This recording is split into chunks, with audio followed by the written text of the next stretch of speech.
Halo teman-teman, perkenalkan nama saya Stefan. Kali ini saya ingin berbagi cerita, berbagi pengalaman kepada teman-teman semuanya mengenai dasar fotografi. Dan banyak juga saya berjumpa dengan teman-teman, beberapa rekan-rekan yang bertanya sebenarnya fotografi itu gimana sih gitu. Fotografi ini sebenarnya ingin memulainya ini seperti apa? Atau peralatannya mahal-mahal ya? Soalnya fotografi itu biasanya kan kameranya gede-gede gitu. Jadi kali ini saya ingin berbagi cerita, berbagi pengalaman tentang fotografi.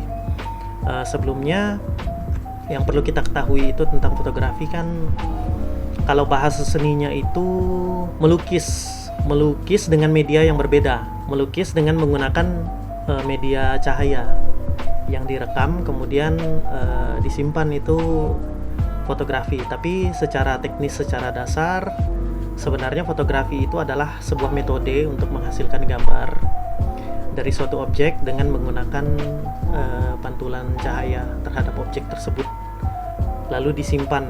Jadi fotografi itu sebenarnya metode aja. Kemudian sulit nggak sih untuk memulai seni di fotografi atau menjadi fotografer? Kalau sulit atau nggak sulit tergantung pribadinya. Jadi selagi kamu suka, ya pasti bisa. Tinggal belajar aja dan disiplin, itu aja sih. Dasar untuk menjadi fotografer itu sebenarnya tidak rumit. Ketika teman-teman punya kamera dengan HP yang bagus, jangan kamera yang bagus aja deh. Teman-teman punya HP yang berkamera itu udah bisa. Yang penting kan tahu teknik dasarnya. Nah, teknik dasar itu kan banyak nih, teman-teman bisa temukan di Google, bisa googling. Teknik dasar untuk foto itu kan mulai dari angle-nya atau sudut pengambilan gambarnya. Mau itu sudut rendah atau low angle, sudut menengah atau sudut atas, mid angle atau high angle, kemudian coba terus sudut-sudut yang unik. Nggak perlu rumit sih, rumit itu bisa diakali, yang penting kreatif aja sih, kreativitas itu intinya. Dan kalau udah bisa jepret foto, itu udah tahu seni fotografi dasarnya. Tapi untuk mendalamnya, untuk esensinya, teman-teman perlu belajar lebih lagi tentang esensi seni fotografi itu seperti apa. Sekarang kan kita teknologi canggih nih, semua yang kita butuhkan itu kan semuanya ada di mesin pencarian di internet. Jadi teman-teman bisa belajar tentang teori fotografi, tentang bagaimana menghasilkan gambar yang profesional dengan alat seadanya, seperti itu. Nah, dengan teman-teman tahu cara mengambil gambar, cara menyesuaikan gambar, itu teman-teman tuh udah sebenarnya udah punya seni, udah punya bakat di seni fotografi. Tapi untuk lebih lanjut lagi, teman-teman perlu belajar, karena nanti ketika teman-teman sudah berkecimpung di dunia fotografi, itu ada kebutuhannya, seperti resolusinya berapa, ukurannya berapa. Kalau bahasa dasarnya itu gambarnya pecah atau enggak gitu. Jadi gambarnya ini tajamnya seberapa tajam gitu. Nah, itu teman-teman perlu belajar lagi untuk lebih mengerti tentang fotografi. Itu tahapan untuk jadi fotografer pro. Nah, yang perlu dipahami sebelum berkecimpung di dunia fotografi atau apa yang perlu dipersiapkan, yang pasti kamera ya. Kamera, kalau kebanyakan orang sih, rata-rata fotografer itu menggunakan kamera DSLR. Di sini saya punya kamera murah sih kameranya. Jadi kameranya nggak mahal, ini kamera DSLR. Kamera ini dulu dibeli itu seharganya sekitar 4 sampai 6 jutaan, dan sekarang mungkin udah nggak ada barunya ya. Ini udah nggak ada barunya, jadi teman-teman bisa cari mungkin kualitasnya yang second. Jadi ini saya ada kamera DSLR. Kamera ini murah, tapi kamera ini bisa saya gunakan untuk bekerja, untuk motret, untuk kadang-kadang untuk job, dan hasilnya lumayan karena diakalin. Nah, diakalin dengan cara apa?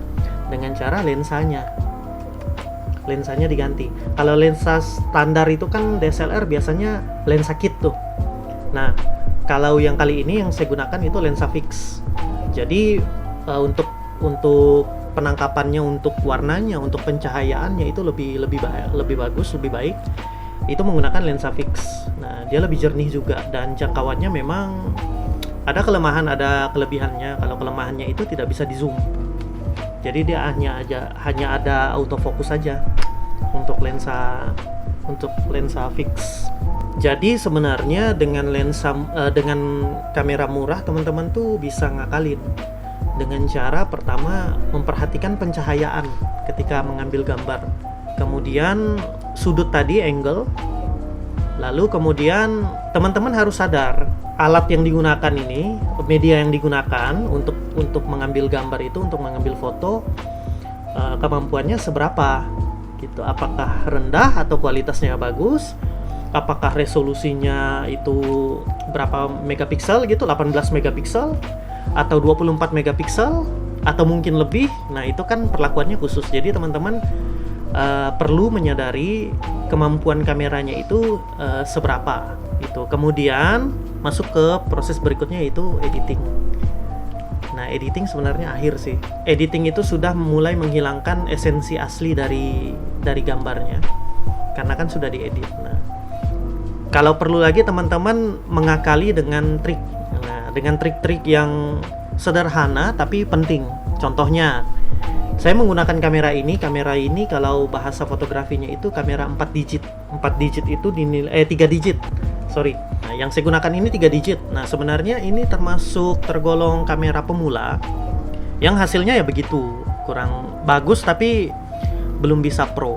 Nah, tapi bisa saya gunakan ketika ngejob gitu, atau ambil gambar, atau kegiatan-kegiatan lain, dan hasilnya cukup memuaskan karena saya ubah lensanya. Jadi saya akali triknya adalah dengan mengubah lensa dari yang lensanya kit, saya ubah ke lensa fix karena sesuai juga dengan kebutuhan saya. Cuman kalau lensa fix maksud saya, kalau lensa fix itu pertama harganya ya lumayan mahal. Cuman teman-teman jangan khawatir, lensa fix itu banyak variannya. Jadi teman-teman bisa cek di toko-toko online, itu harganya lebih miring tuh. Jadi banyak kok yang sudah menyediakan lensa dari merek pihak ketiga gitu, yang cukup bagus dan kualitasnya juga nggak kalah gitu. Ya lumayan lah untuk belajar, cukup lah seperti itu.